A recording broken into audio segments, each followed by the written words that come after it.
Right, hi everyone, and welcome to the GSC Virtual Conference 2024. My name is Chris Knowles, and I'm a SysProg at Vitali and co-chair of the 102 working stream. So this session is all about what to do when things go wrong in the mainframe environment that you may be supporting, which I'm sure a lot of us can resonate with, especially if you're on call or dealing with incidents and things like that. And it's being presented today by Chris Harvey, who's also from Vitali. So I'm sure Chris would love to hear your questions, so please post any that you might have in the chat, and I can cascade these to Chris throughout or at the end of the session. Feedback is also well received, allows us as organisers and presenters to further improve the experience for you all, especially at future conferences. So please have a look at that link. I'll pop it in the chat in a moment towards the end of the session. And without further ado, I'll now hand over to Chris. Excellent. Thank you very much, Chris. No worries. So yeah, as Chris said, my name's Chris Harvey. I'm also a systems programmer at Vitali. I've got probably just 10, 11 years experience in the mainframe world. Started off as an operator and then moved into system programming, and never looked back really. And like most people in the mainframe world, get addicted and seem to love it. So as mentioned, this is all about what to do when it all goes wrong at 3 a.m. This isn't going to be a particularly technical chat. This is more of a bit of guidance and a bit of experience that I've been unlucky enough to have been called out a few times, too many times really, during the night. And just like I said, a bit of experience of what I've gone through, what I've learned, and things that if I wish I'd known when I first started. So on to the first slides, which I could probably listen to my own advice a bit on this one. Don't panic. Take a minute and breathe. So what I mean by this is, if you do get called out in the middle of the night, it's often from the ops bridge, most of the time, or from another team. And if they're calling you out, there's a chance they're going to be full of adrenaline, maybe panicking themselves a bit. Something's broken, and you've just probably woken up, so you're not quite with it. So take a deep breath, take a minute, calm yourself down, and then you can start to understand what the problem is. And when you start to understand again, like I said, you're half asleep, you're not really with it yet. So make sure you ask them to write down exactly what the problem is and get them to email it over to you. This helps for a couple of reasons. One, if as soon as you put the phone down, hang on, what did he say the job name was that's failed, or the started task, or whatever it might be, you've got confirmation of it written down. And you've then also got a contact details. A lot of the time when we get called, you get called from sort of a generic number, so you can't necessarily call back on the same number because it might not take you through to the same person, or it might take you through to a sort of a generic ops bridge number. So that way you've got some contact details. If you need to reach out, start speaking to people, you've got some details there.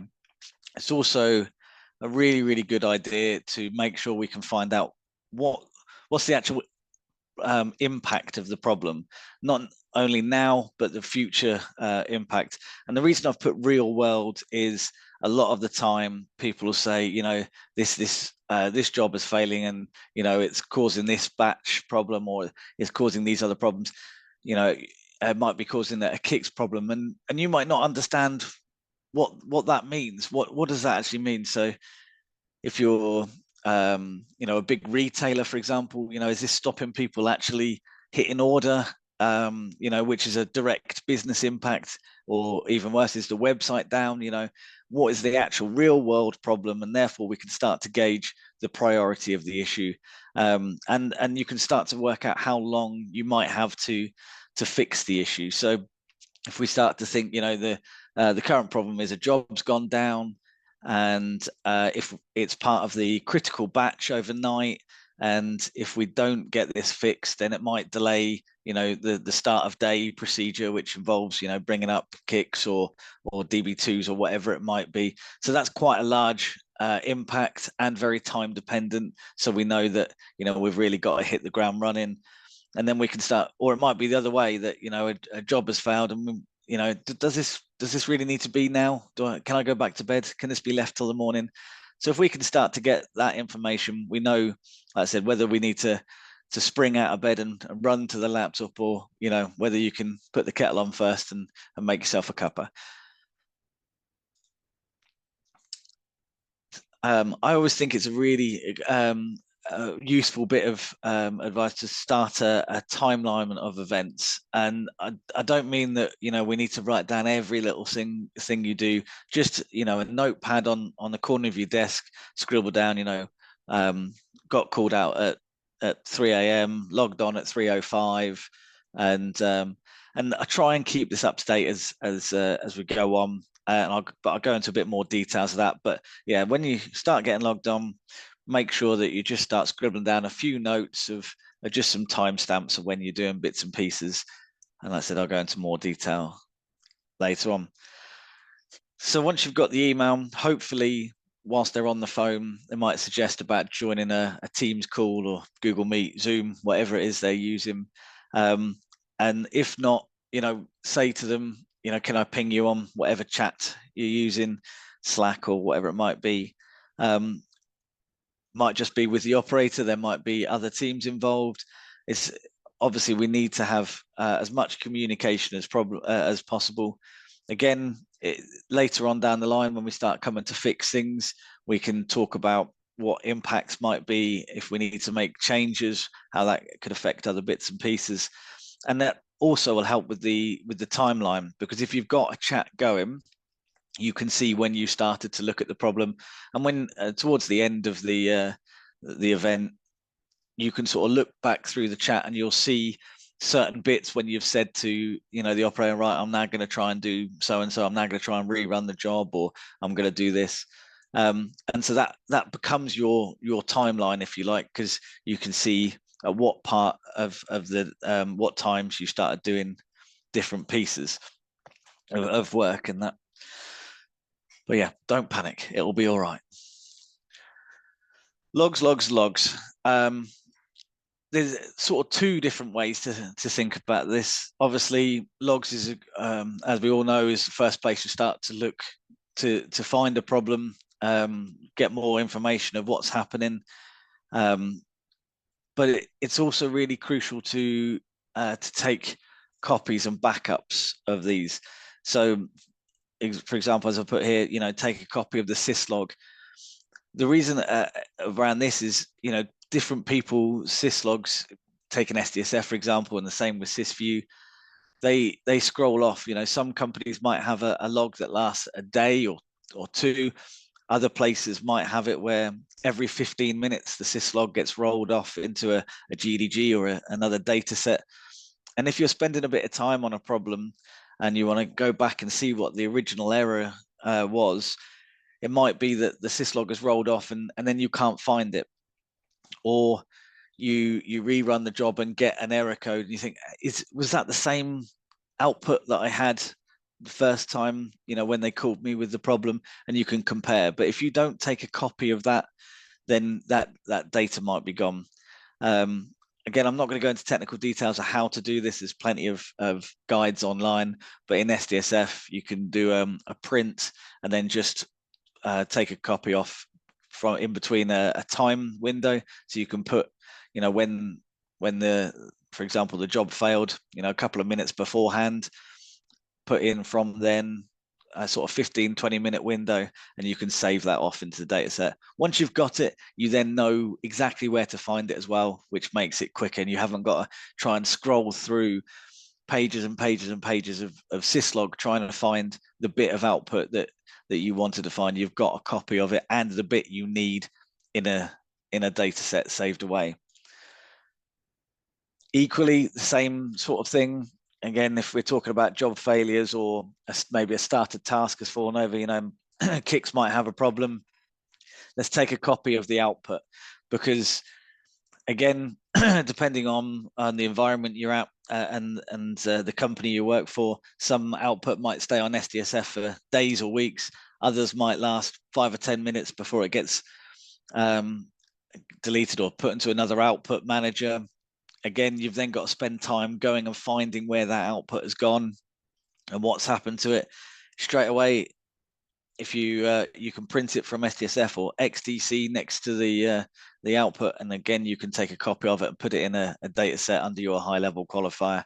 If we start to build all these logs together, it's so much quicker to find the information you need, and sometimes speed can really make the difference between, you know, having a major incident or the priority. The longer it goes on, the priority might increase. So if we can find the information we need quicker, and also obviously whilst you're doing this, you're going to be noticing more information on how to fix the problem, which can only be a good thing. Automation logs, obviously depending on what the problem is, it might not be particularly relevant, but you know, again, if it's a starter task that has an issue, if we look at automation logs like NetView or OpsMVS, we can again save those to a data set, all in the same area, quicker to get through. You haven't necessarily got to stay logged into NetView. That might time out while you're doing other bits and pieces, so the information is quicker. And the sort of things where, you know, you'd look for in here is if a starter task has abandoned or had an issue, it might not actually be that task that's caused it. It might be another task that's had a problem or fallen over, and that's had a knock-on effect on this task. So again, more logs, more information, start gathering it all up. And it's doing all this before we start fixing anything and before we start making any changes. Let's just gather as much information as possible. Application logs as well. So, you know, we've got even more places where there's information, and I want to sort of stress that an application log is going to be different to a task log or a task output in SDSF. You know, I don't know a lot about Kix and DB2. I'm not experts in them, but they obviously have their own logs and information. You can go and take copies of that.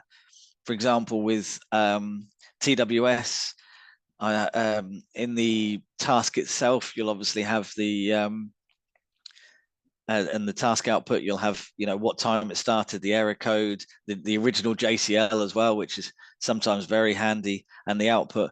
But then it has in the actual proc itself, it has a DD statement that points to what they call an EQQM log, which goes to a data set with the high level qualifier of that started task. And again, the reason it's so important to take a copy of this log is because every time you start TWS, it writes out to this log. So if it's, say, failed and you've got an issue, you take a copy of that log and store it again in your own data sets, because the next time you start it, it'll overwrite whatever was in that application log, and you might not ever be able to get that information back.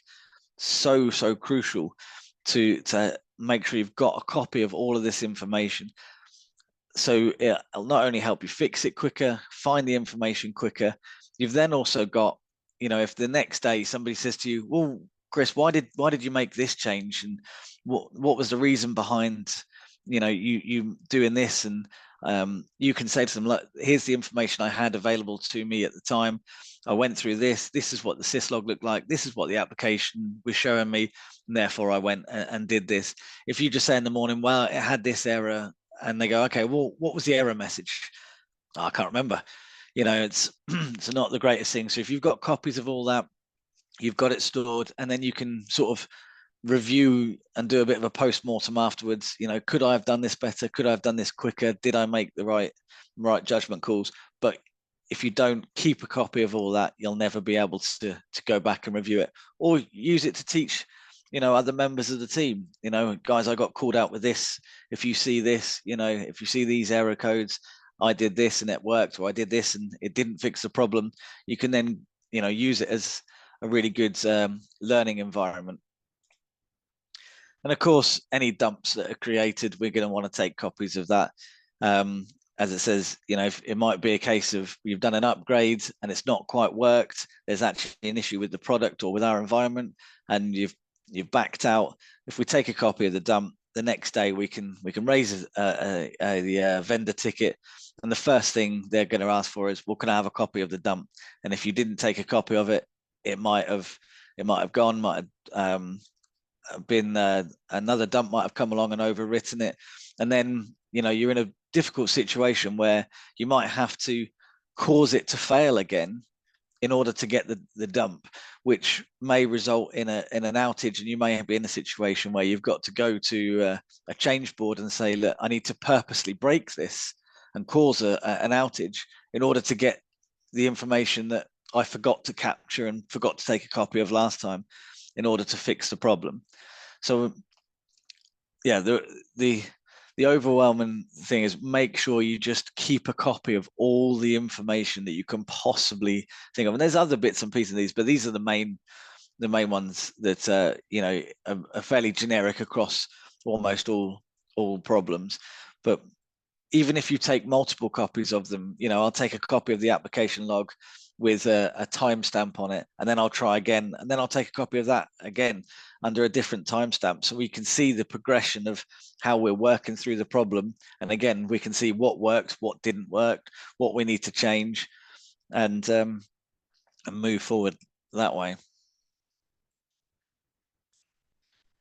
So now we can start looking at, we've got all our data, we've got the communication with the ops bridge or the other teams that are going on with the problem. Now we can start to actually think about how we're going to fix the problem.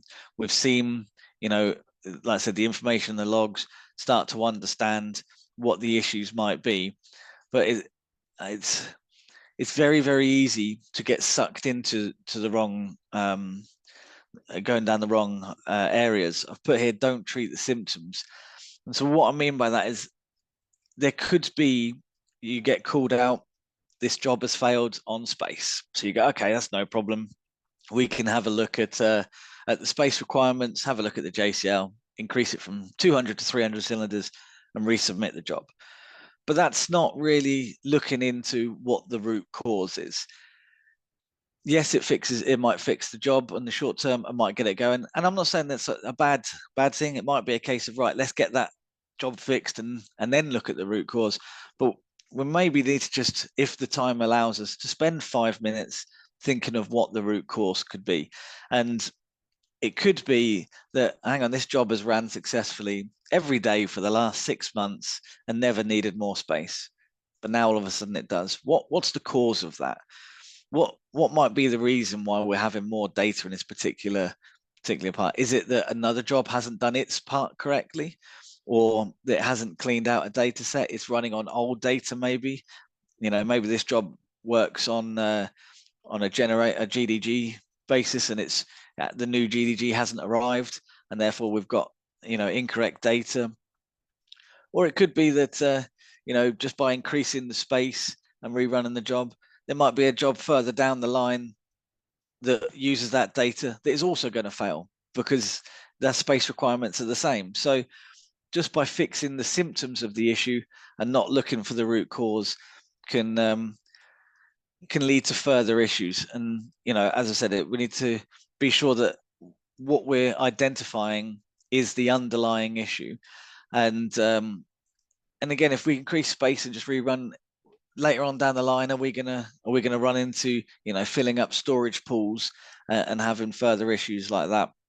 So by all means fix the original issue, but just because you get called out for a problem, that doesn't necessarily mean that's the problem that you actually need to fix. There could be obviously other reasons that have caused that, and we then need to work out the priorities. Do we need to just do a quick snap fix on the symptom, get it going, get the batch running, and then identify what caused it?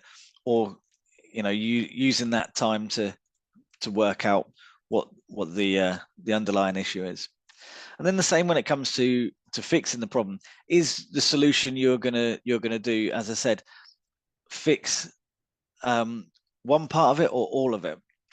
So depending on whether you've had time to assess that and go back and think, like I said, is there future things that could be come across the same problem? Does this job rerun every hour, and is it going to keep failing every hour? Because I really don't want to be called every hour through the night, Chris, that job has failed again, get out of bed, and it's going to ruin your whole night. Whereas if we, like I said, spend a bit of time working out exactly what the difference is between a symptom and a problem, and find the solution to get it resolved. And that, as I mentioned, we don't want to have further call outs, whether it be this night or the next night. If it's a nightly job, am I going to get called the next night? Because if you're on call for a week and you spend 6 nights in a row getting up, then you're not going to be a very happy person that week, and it's going to affect everything you do. And then, of course, it's easy to make mistakes when you're getting tired and you haven't had sleep. We're all human. We all make mistakes. So let's make sure we not only fix the issue, find the underlying issue, and then what can we do to prevent the same problem happening again, and just being stuck in a horrible cycle of call outs.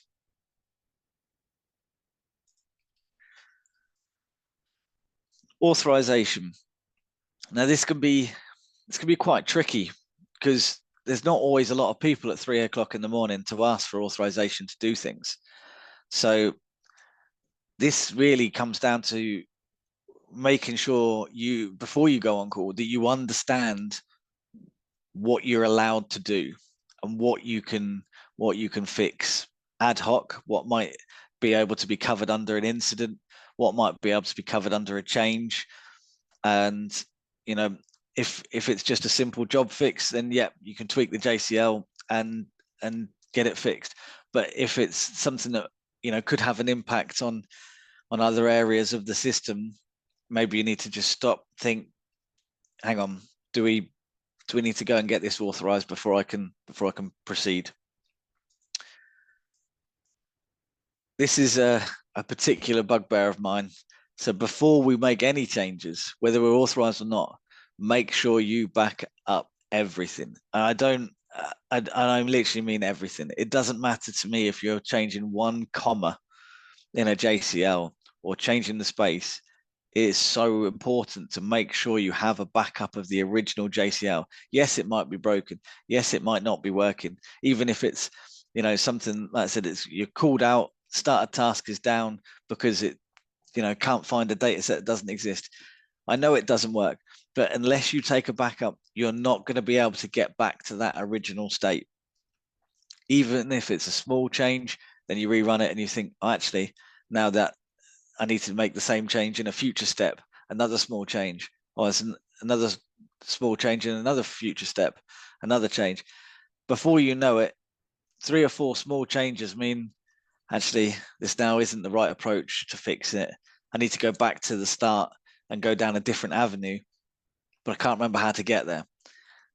And that's a real big problem now, because now not only is it broken, but we've got to fix what you've done first before we can even start fixing the original problem. Now we've got 2 problems. So we've got to make sure we take a backup of absolutely anything we touch.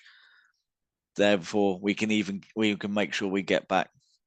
So as I said, are you able to back it out if it doesn't work? Because even going back to an original problem, and you might need to reach out to another team or a colleague, and they can help. And as I say, well, hang on, this isn't the original problem.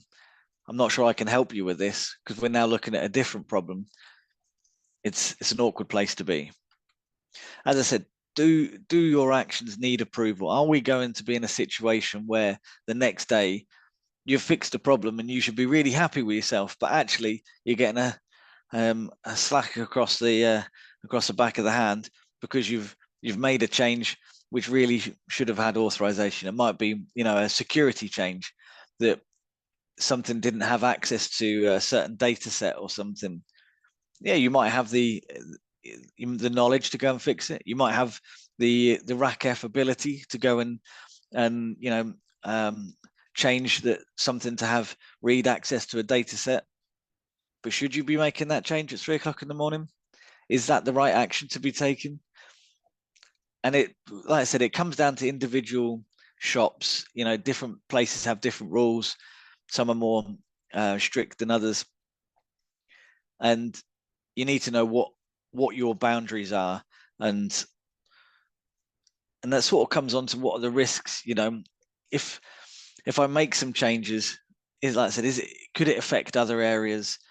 And therefore, do I need approval? And it might be that you have to go and call up a manager at 3 o'clock in the morning. They might not be happy with it, but I bet they'd be happier that you called them to check and say, am I all right to go ahead with this, than just doing it. And like I said, having a bit of a kick in the next day, when really people should be, saying, well done, you've fixed the problem.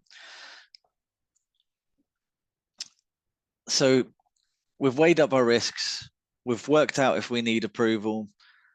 Now, is what we're doing going to break anything else?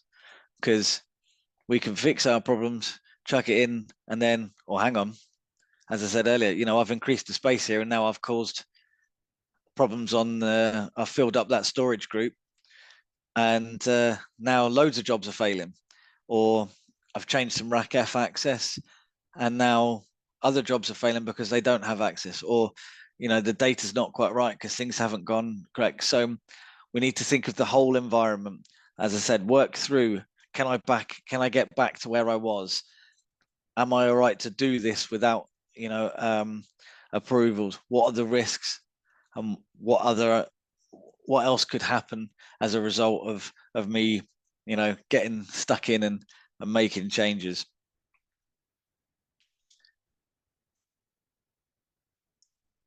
So with that, just said there, be careful, and now I'm saying don't be afraid. So, but there's two slightly different messages to this. As Yoda says, fear can lead to the dark side. I like that picture, but it's basically saying don't be afraid to ask for help. It might be a case of there's a problem going on, and it's causing multiple job failures, and loads of tickets are coming in, and people are pinging you, and you're trying to fix things, and you're on the phone, and you're struggling to concentrate on what's going on.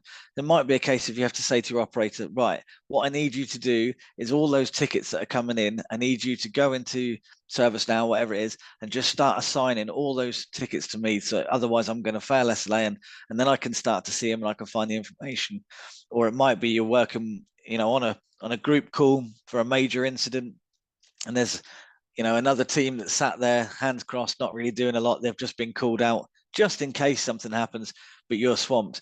Well, say to, depending on how well you obviously get along, but say to, if you're not busy, can you go and find this information out for me? Or can you check this or look at that, and just start helping up. So, why, especially if a major incident is going on, you'll obviously have a major incident manager that should be really looking at and managing the incident. But if they're quiet, sort of take charge of the situation and start telling people what you need from them. At the end of the day, we're supposed to all be on the same team. We're supposed to all be working to fix the same problem. So, let's make sure that we're calling out what we need. There's nothing worse than sitting and sweating and you're struggling. I don't know what to do here. Make sure you shout it out. And equally, if you need to escalate, again, it might be for approval or authorization to do something. It might be, actually, I just don't know how to fix this. I've never seen this problem before. I don't know what to do. I need you to escalate. I need you to whether it be call a manager, escalate to another team, a colleague, get other people involved. If so, again, people don't like being woken up in the middle of the night, but tough. There's a problem going on. I need your help. Me and Chris, we work together on call, and we're very lucky that we have a sort of an agreement between us. If you're struggling, mate, give me a call. Whether I'm on call or not, we'll jump in and help, because we can't just leave the problem. And if you need to escalate, you need to escalate. Do it quickly. There's no point sitting and staring at the same problem for an hour. You're still not going to know how to fix it. Cool, escalate quickly, get the right people involved, get the problem fixed. That could make the difference between, several hours down the line having an outage or getting this fixed before we get into the territory of having an outage. Don't be afraid to say no. And what I mean by this, it might might be a call out, or it might be, you know, you're doing somebody's doing a change, and it's not quite gone right, and they go, actually, we're putting in a new bit of software, but the security isn't right. Can you just change that for us? It's okay to say no. It's okay to say, well, actually, this isn't the right way of doing it. What really, you know, you should have prepped your change a bit better. You should have tested this. You should have made sure it was in place. Sorry, you're gonna, as it says, you're gonna have to back your change out, and then you're gonna, you know, and sometimes there can be a lot of pressure under that. Sometimes, you know, there's a big change going on. There might be several teams, a project manager, testers, you know, there might be 20, 30 people on a call. And, you know, they're all saying it needs to be done, it needs to be done. If you're not comfortable doing it, or it's not the right thing to do, then you have to stand up and say, no, this is not right. Do not put yourself in a situation where you think you're being pressured into doing something that isn't right. There's often a lot of pressure and a lot of, you know, temper. You know, you can feel the heat in the kitchen, you know, when these situations are going on. And when, firstly and foremost, we need to make sure that the system is safe and that we're doing the right things. A lot of the time, you know, it's not a problem, we can work it out. I don't feel comfortable doing that. If you get me written authorization, I can do it. Or it might just be a case of that I'm actually not sure how to do that. I can maybe do it, but I can't guarantee I'll do it right. Then you shouldn't be doing it. Because if you cause a problem here and you make situations worse, a lot of people are going to be jumping up and down, and people are very quick to point the finger. So let's not give them a reason to be pointing the finger at you. Certainly if it's an upgrade or something like this, there's always another day. Yeah, like I said, testers might have got out of bed and they're not going to be very happy. They'll have to get over it. It's better to do that than to put a system at risk, and you know, potentially cause problems or an outage, because then you'll be getting a whole lot more trouble than you might do standing up for yourself. I haven't got a bullet point on this or a particular slide, because I wasn't sure if I was going to you know, go into too much details with it. But when I say also about putting yourself in a situation, if you've made a mistake, it's often easier, or it's always easier to you know, stand up quickly and say, sorry guys, I might have made this a bit worse. I might have caused a problem here. Because if you try and, you know, sweep it under the carpet and fix it, and again, everybody's still half asleep at 3 o'clock in the morning, you know, we've not had a coffee, we're not on it. High pressure situation, people are nagging you to get stuff done. It's easy to make a mistake. It's easy to cause a problem. And unless you're in a really toxic environment, most places are okay with it if you tell them and say, look, I might have made it worse here. You're now going to go and need to call the kicks team or the security team or the automation team and get them to help me undo what I've done. And again, this is what I was saying about the backups. If we can get back, brilliant. We've got that safeguard. So if I do make a mistake, I've got something to fall back on. But don't try and hide it. As we saw with the logs, you'll get found. Everything is recorded. And that's without going into SMF data and loads of other areas. Just hold your hands up. If you do this game long enough, and if you ever talk to mainframe people at, you know, GSE when you're at the bar, hundreds of people, if not everybody in there, has almost certainly got a story of when they made a mistake. And often than not, you know, it ends with, well, it's a good job that, you know, we managed to recover it. And it's normally we managed to recover it because they've gone and told somebody. They've got the team involved. They've got the rest of the guys around them, and we've worked together to get it fixed. If you keep it quiet, not only are you trying to fix it on your own, but sooner or later somebody's going to find out what you did. They might not be looking for it, but they'll come across it and think, hang on, how has that happened? And, you know, they might come to you, or they might go to your manager and say, I've noticed that Chris did this. I don't think that's very right. And we're going to end up in a worse situation. So don't put yourself in a situation where, you know, you could be in a bit of trouble later on. Let's be open, honest, tell the truth. I made a mistake, or I need help, or whatever it might be. Let's just work on getting it fixed. We can deal with the rest of it later. So talking about the rest of it later, after it's fixed, people are now starting to calm down. People are dropping off calls. Your heart rate might start to be settling down a bit, and you might be thinking, you know, I can get back to bed in the next couple of minutes. I'll just finish off. We need to make sure we've done some housekeeping before we do all that. Back to my timeline. Now's the time. Again, I'm not saying you've got to write, you know, a 30-page essay of everything you did. Just make some bullet points. Go through that chat. When did I put that fix in? When did I rerun the job? When did we call out the other team? This is a bit of coverage for you as well. Again, if somebody comes to you and says, why did you do that?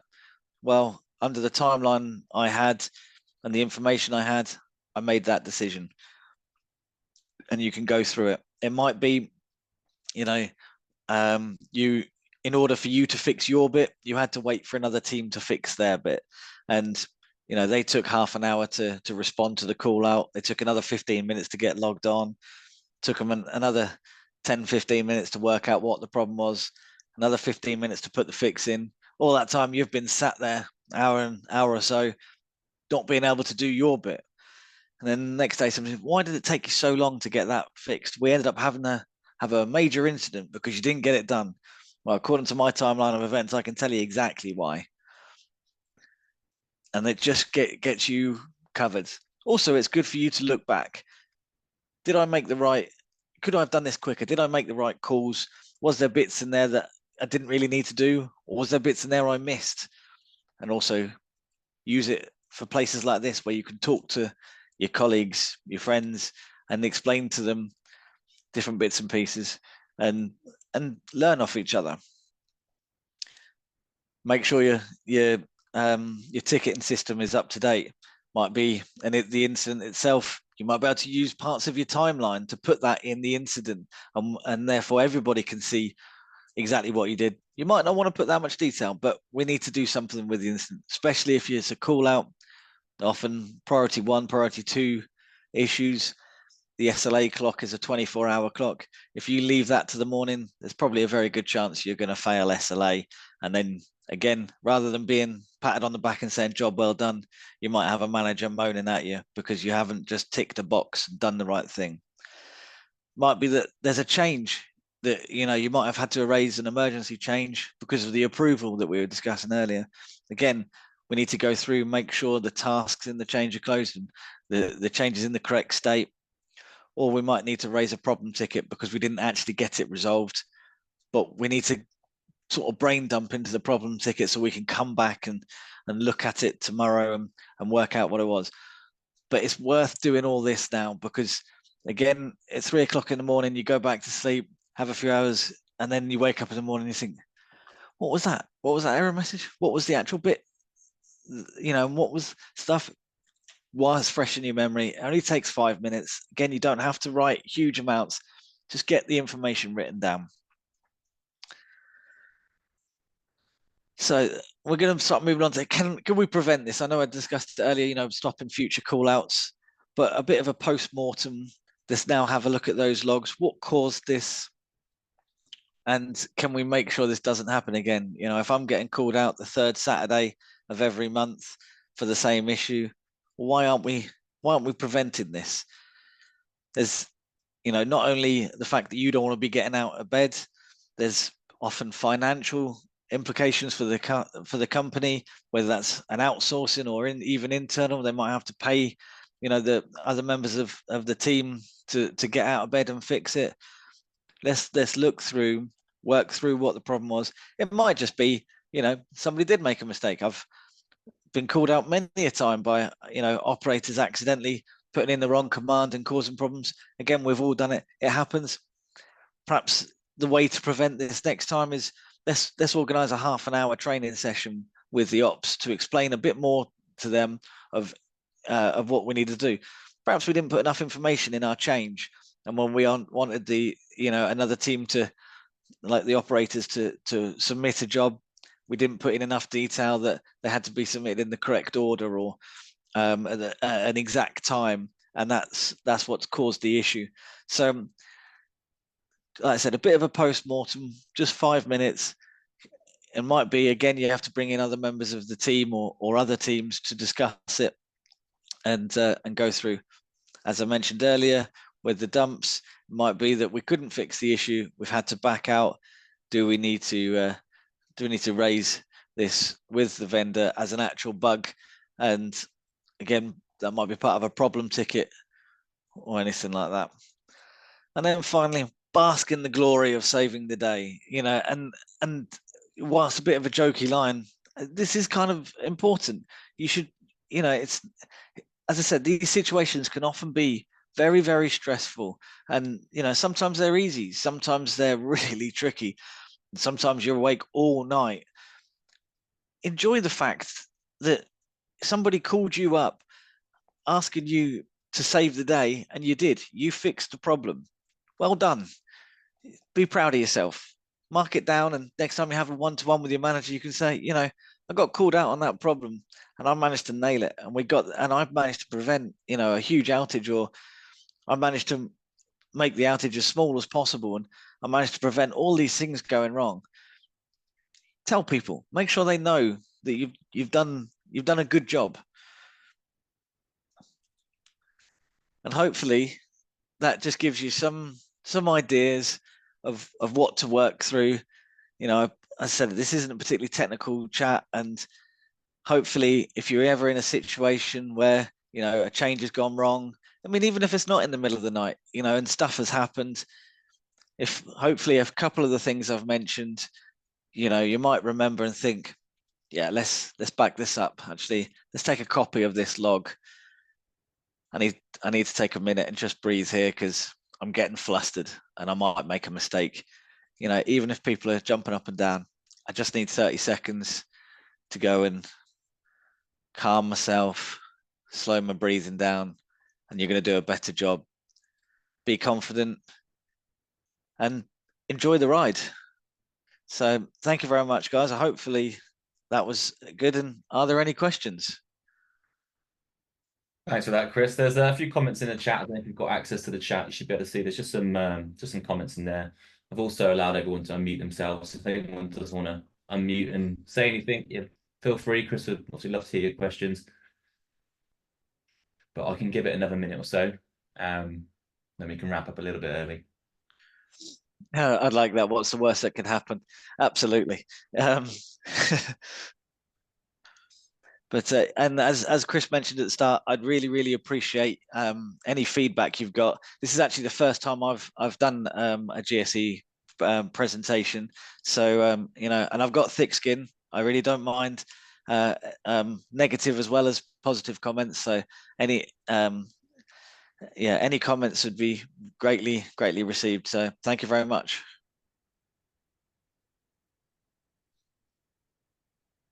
Just give it another moment for any more.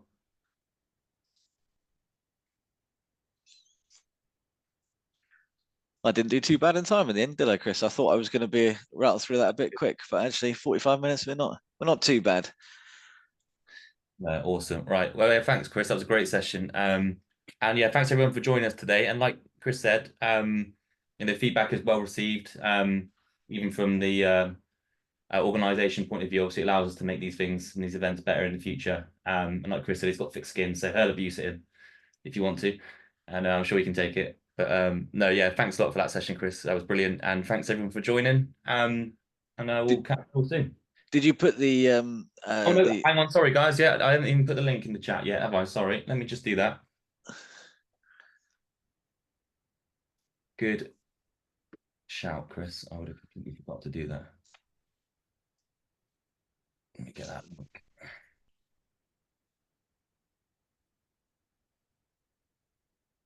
The link can also be found on the GSE website on the agenda if you click on it as well. But let me just stick it in the chat.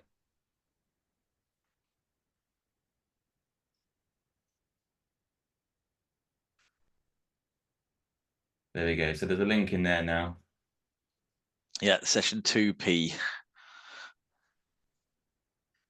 Excellent. Thank you very much, all. And yeah, hope you enjoy the rest of your afternoon Thanks, and the rest everybody. of GSE.